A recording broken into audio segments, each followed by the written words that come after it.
SMT Nation, we back. Thanks for tuning into this edition on the channel.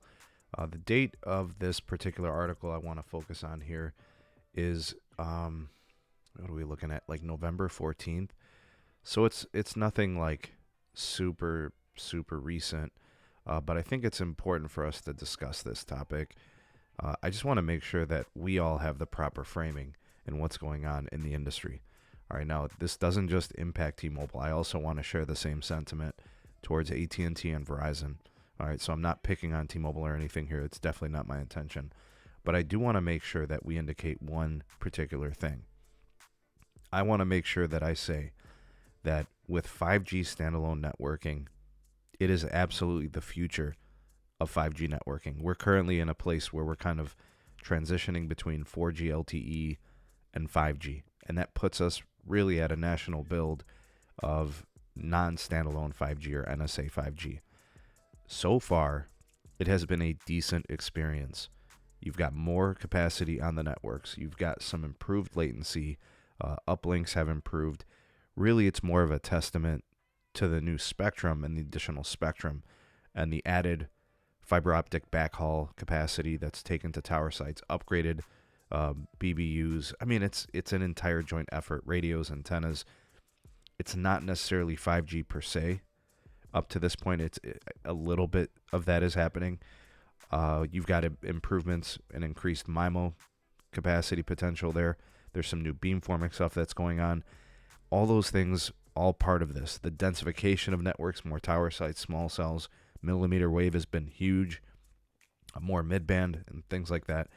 But at the bottom line, at the core of all this, no pun intended, a standalone 5G network core is going to be this really important difference maker for what 5G can do that LTE couldn't do. So that's going to be something big in 2023. The most important thing that T-Mobile does is not necessarily just about speed. We know that T-Mobile can produce really fast speeds. They have a spectrum advantage, right? When you just look at sheer bandwidth, you look at the size of their channels, 100 megahertz of N41, additional 20, 40, or 60 megahertz in some places, aggregating those channels. Additionally, you got N71 playing a role. Now they're dabbling with N25. The spectrum is not a problem. The most important thing is going to be quality of connection and making it a reliable connection. You know, they've got home internet users they've got to serve. They've got mobile users they have to serve. T-Mobile's trouble was capacity sometimes in places where they have insane amounts of market share just because people love and appreciate the company and what they do competitively in terms of like deals on mobile devices, the plans, best priced, free lines, very consumer-friendly business practices. However, they have come up short in two major key areas: coverage and reliability. Have they improved both of those things? It's imperative that we identify and call a spade. Yes, they have improved coverage. They've added more tower sites, the Sprint merger.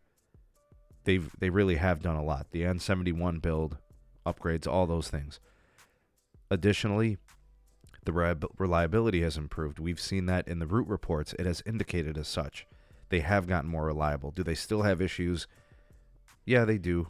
They're not the most reliable carrier still. Not more reliable than AT&T nationally.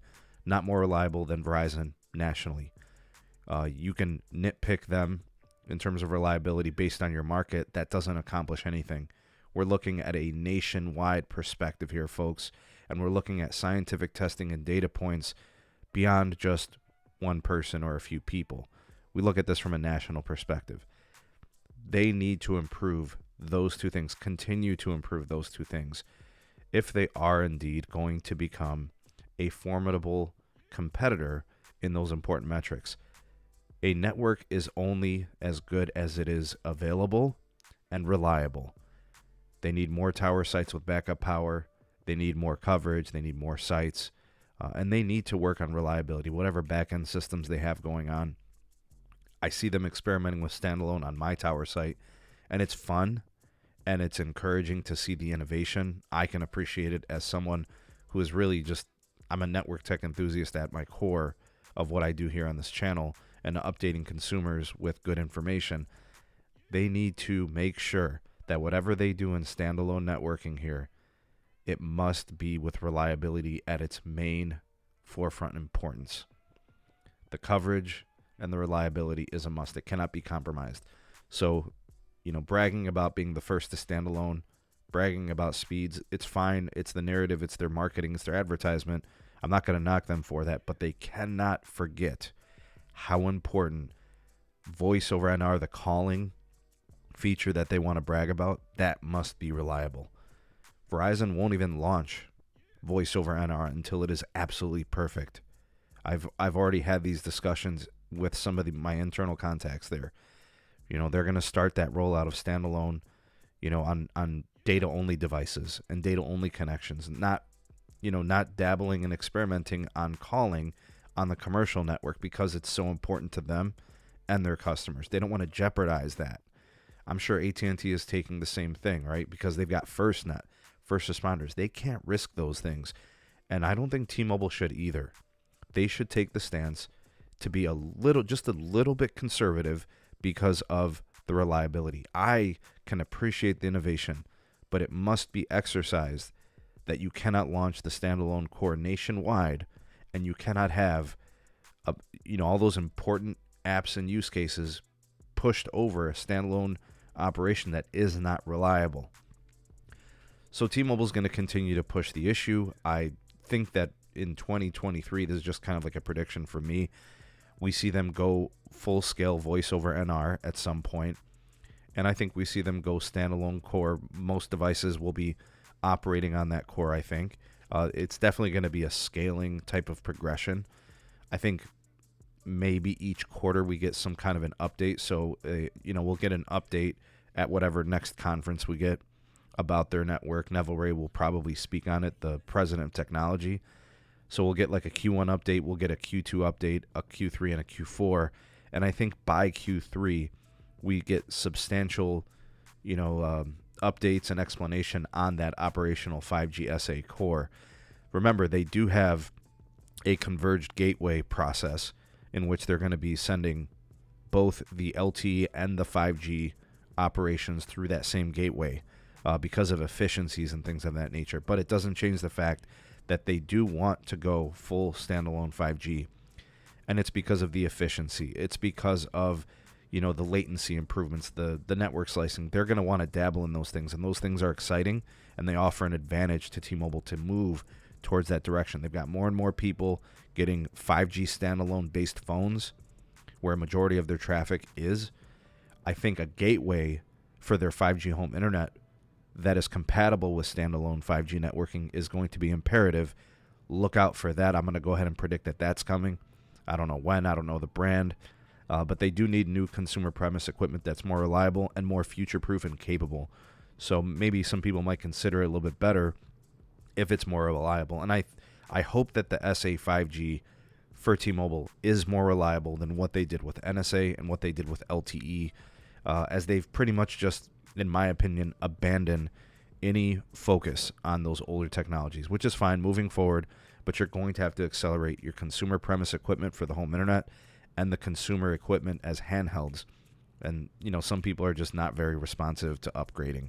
But again, Verizon, AT&T are going to be going through the same issues, the same transitions. They seem and appear to be a little bit more conservative. In the new year, we're going to have more spectrum coming to market. Verizon will get the rest of its C-band. AT&T will get the rest of its C-band. They're going to start aggregating DoD with their C-band holdings. And, I think with mmWave for Verizon, that'll be important with aggregation. And N48 with CBRS. Again, this video really emphasizing, driving home the point from T-Mobile as this innovator. But they should be just a tad bit more conservative and ensure that quality control is the most important thing. No knock on T-Mobile at all. I applaud the innovation, but reliability is key. Being the first to something is fine and dandy. Being the best at something is the most important thing of all, right? Being the best at what you can do. Maybe not better than Verizon, or maybe they are better than Verizon or AT&T, whatever. But bringing out the best product and service and quality and reliability that you can. Rushing to things won't get you anywhere. You just have disgruntled customers who are PO'd with the service. Want to make sure it's solid. What do you guys think? Offer your commentary in the comment section. I'd love to hear what you have to say on this. You all the voice of the people, the SMT Nation. Let your voice be heard. Like, share, and subscribe for more. Turn on that bell notification icon to never miss an upload. Big shout out to my YouTube members and my Patreon supporters. If you guys want to support us on there, make content on this channel possible. There's links in the description for both of those. And thank you guys for supporting me on those platforms. Y'all are the GOATs. We shall see you all on the next video. Peace.